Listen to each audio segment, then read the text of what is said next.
Ang ginawa ay nagpakulo muna ng pasta ng 10 minutes. Di ba nagpapakulo ng pasta ng 10 minutes? Tapos, ang ginawa ko, naghiwa ng sibuyas, bawang, kamatis. Tapos, yun. Hinintay ko maluto na yung pasta.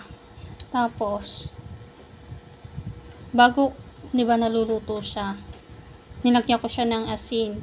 Sakto lang. Saktong mantika para hindi siya magdikit-dikit yung mga pasta. Tapos, luto na yung pasta. Ginawa ko, tinapon ko yung tubig.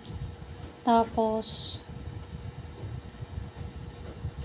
pinaano ko sa malamig na tubig yung yung pasta.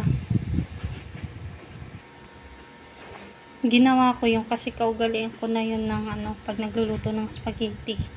Tapos, di ba ko na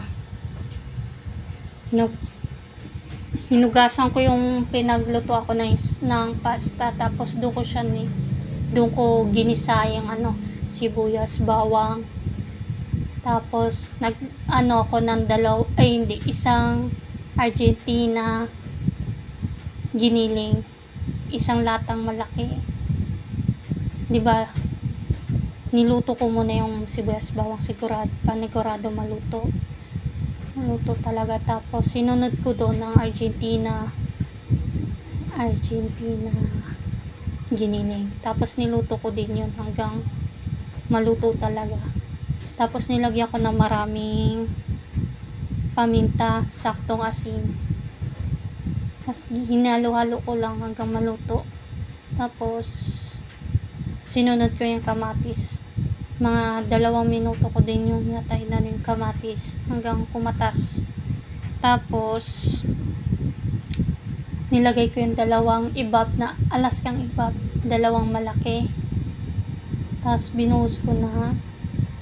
Tapos mga 5 minutes ko yata yung pinakulo yung ibab yung gatas. Tapos naglagay ako ng 2 baso yata, 2 baso to 3 baso para dumami-dami yung sabaw. Yun, mga 5 minutes ko. Tapos yung pasta pagkatapos ng 5 minutes na kulo ng sabaw,